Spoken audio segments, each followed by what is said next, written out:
Hi friends, so this video shows how to switch between Python versions in Windows.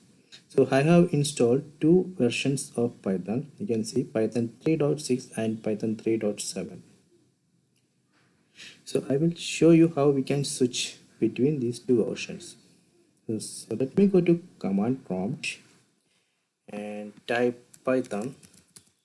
You can see I am using Python 3.6.5. That is the version right now it's activated.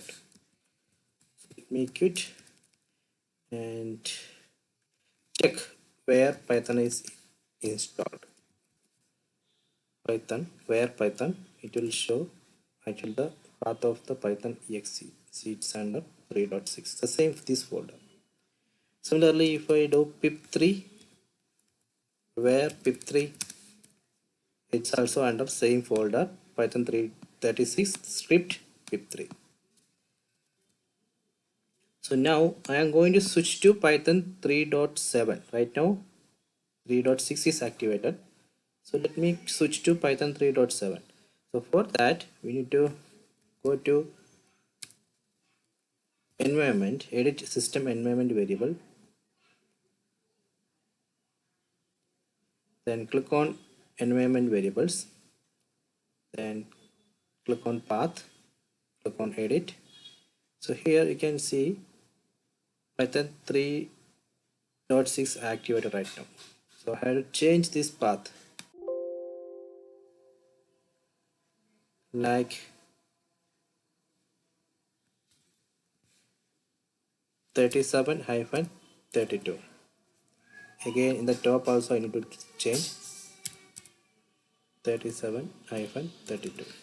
Then click OK. Okay. Okay. Done. After that I need to close the command prompt. Then open it again. Then type Python. So now it's showing Python 3.7.3. Let me quit. Then check where Python. So it's showing Python under Python 337 folder.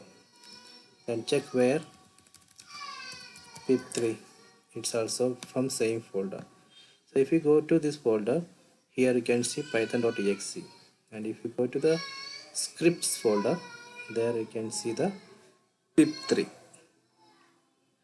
So I hope you enjoyed this video. Please subscribe my channel, please like and share the video. So this way we can switch Python versions in Windows 10.